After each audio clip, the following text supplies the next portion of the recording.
Hi, വളരെ ഹെൽത്തിയായും നല്ല ടേസ്റ്റിയായും സിമ്പിളായും തയ്യാറാക്കി എടുക്കാൻ പറ്റുന്ന ഒരു റെസിപ്പിയാണ് ഇന്നത്തേത്. അപ്പം ചാനൽ ആദ്യമായി കാണുന്നവരാണെന്നുണ്ടെങ്കിൽ സബ്സ്ക്രൈബ് ചെയ്യാനും തൊട്ടടുത്ത് കാണുന്ന ആ ഒരു ചെറിയ ബെൽ ബട്ടൺ ഒന്ന് പ്രസ് ചെയ്തതിന് ശേഷം ഓൾ എന്നുള്ള ഓപ്ഷൻ കൊടുക്കാനും മറക്കണ്ട കേട്ടോ.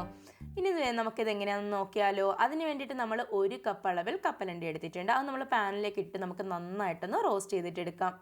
കപ്പലണ്ടിയൊക്കെ നല്ലതുപോലെ ഒന്ന് റോസ്റ്റായിട്ട് വരണം. ഇനി നിങ്ങളുടെ കയ്യിലിരിക്കുന്ന കപ്പലണ്ടി റോസ്റ്റ് ചെയ്തിട്ടാണല്ലോ ഉള്ളതെന്നുണ്ടെങ്കിൽ നമുക്ക് ഈ ഒരു സ്റ്റെപ്പ് നമുക്ക് ഒഴിവാക്കാവുന്നതേ ഉള്ളൂ. ഇനി നമ്മളിത് കൈ വെച്ചിട്ട് നല്ലതുപോലെ നമുക്കിതൊന്ന് പൊളിച്ചെടുക്കണം. അപ്പം നിങ്ങൾക്ക് ഈ വീഡിയോ ഇഷ്ടമാവുകയാണെന്നുണ്ടെങ്കിൽ തീർച്ചയായും ലൈക്ക് ചെയ്യാനും ഷെയർ ചെയ്യാനും മറന്നു പോകരുത്. അതുപോലെ തന്നെ നിങ്ങളുടെ അഭിപ്രായങ്ങളും നിർദ്ദേശങ്ങളും നമുക്ക് കമൻറ്റ് ചെയ്യാനും മറക്കണ്ട കേട്ടോ.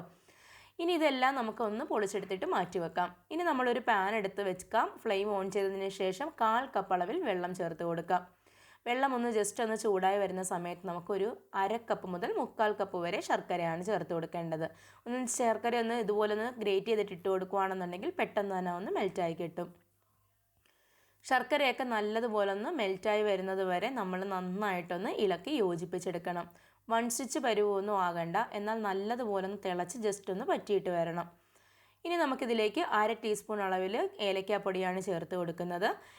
അതൊന്ന് ഫ്ലെയിം എല്ലാം നല്ലതുപോലെ ഒന്ന് കുറച്ച് വെച്ചതിന് ശേഷം നമ്മളൊരു മിക്സിയുടെ ജാറിലേക്ക് നമുക്ക് ഈ വറുത്ത് വെച്ചിരിക്കുന്ന ആ ഒരു കപ്പലണ്ടി ചേർത്ത് കൊടുത്തതിന് ശേഷം ചെറുതായിട്ടൊന്ന് പൊടിച്ചെടുക്കാം.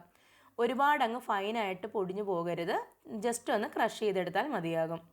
അപ്പോൾ അത് ക്രഷ് ചെയ്ത ആ ഒരു ഇത് നമുക്ക് ഈ ശർക്കരയുടെ മിക്സിലേക്ക് ചേർത്ത് കൊടുക്കാം. ഇനി ഇത് നമുക്ക് ഈ ഒരു കപ്പലണ്ടിയും ശർക്കരയും കൂടെ നമുക്ക് നല്ലതുപോലെ ഒന്ന് മിക്സ് ചെയ്തിട്ടെടുക്കണം. കപ്പലണ്ടിയുടെ ആ ഒരു ഇതിലേക്ക് ശർക്കര കംപ്ലീറ്റ് ആയിട്ട് എത്തത്തക്ക രീതിയിൽ നല്ലതുപോലെ ഇളക്കി യോജിപ്പിച്ചെടുക്കാം.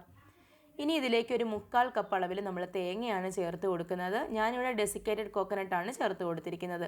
സാധാരണ തേങ്ങയാണെന്നുണ്ടെങ്കിൽ അങ്ങനെയും എടുക്കാം. ഡെസിക്കേറ്റഡ് കോക്കനട്ട് ചേർക്കുമ്പോഴത്തേക്കിനും ഒരാഴ്ചയൊക്കെ ഇത് നല്ല കേട് കൂടാതെ ഇരിക്കാൻ വേണ്ടിയിട്ട് പറ്റും. അതുകൊണ്ടാണ് അങ്ങനെ ചേർത്ത് കൊടുക്കുന്നത്. അപ്പോൾ ഇനി ഇതെല്ലാം കൂടെ നല്ലതുപോലെ നമുക്കൊന്ന് യോജിപ്പിച്ചെടുക്കാം. ഒരല്പം പോലും എണ്ണയോ നെയ്യോ ഒന്നും തന്നെ നമ്മളിതിലേക്ക് യൂസ് ചെയ്യുന്നില്ല. അപ്പോൾ ഇത്രയേ ഉള്ളൂ. ഇതെല്ലാം കൂടെ നല്ലതുപോലെ ഒന്ന് യോജിപ്പിച്ചെടുത്തതിന് ശേഷം ഇതുപോലെ ഒരു ബട്ടർ പേപ്പറോ അല്ലെന്നുണ്ടെങ്കിൽ ഒരു പാത്രത്തിലേക്കോ നമുക്കിതൊന്ന് മാറ്റാം. ബട്ടർ പേപ്പറിലാവുമ്പോഴത്തേക്കിനും നമുക്കിതിനകത്തേക്ക് എണ്ണയൊന്നും തൂക്കേണ്ട ആവശ്യമില്ല. ഡയറക്റ്റ് ഇതിലേക്ക് വെച്ചിട്ട് ഇതുപോലൊരു സ്റ്റാപ്പിൽ വെച്ചിട്ടോ ഒരു നല്ല തടിത്തവയൊക്കെ വെച്ചിട്ടോ ഇതുപോലെ ഒന്ന് അമർത്തി കൊടുക്കുക. ഇനി നമുക്ക് ഇതിൻ്റെ എല്ലാ ഭാഗവും ഒരേപോലെ ഒന്ന് ആകാൻ വേണ്ടിയിട്ട് നമുക്കൊരു റോളിംഗ് പിൻ വെച്ചിട്ട് ഇതുപോലെ ഒന്ന് ആക്കി കൊടുത്താൽ മതിയാകും. അല്ലെന്നുണ്ടെങ്കിൽ കൈ വെച്ചിട്ട് നല്ലതുപോലെ. അപ്പോൾ നമ്മുടെ കൈ ഇത് നല്ല ചൂടായിട്ടിരിക്കുന്നതുകൊണ്ടാണ് ഞാൻ റോളിംഗ് പിൻ വെച്ചിട്ട് ഇങ്ങനെ ചെയ്തെടുത്തത്. ഇനി കയ്യിലൊരല്പം എണ്ണ ഒന്ന് ഗ്രീസ് ചെയ്തെടുത്തതിന് ശേഷം നമുക്ക് ഇതുപോലെ നിങ്ങൾക്ക് ഏത് ഷേപ്പാണോ വേണ്ടത് ആ ഒരു ഷേപ്പിൽ നമുക്കിതൊന്ന് റെഡിയാക്കി എടുക്കാം. ഞാനിപ്പോൾ ഒരു കുക്കിയുടെ ഷേപ്പിലാണ് ഇതൊന്ന് ചെയ്തെടുക്കുന്നത്. നമ്മൾ സാധാരണ പീനട്ട് കുക്കീസൊക്കെ ചെയ്യുകയില്ലേ, അതുപോലെയാണിത് ചെയ്തെടുത്തിരിക്കുന്നത്.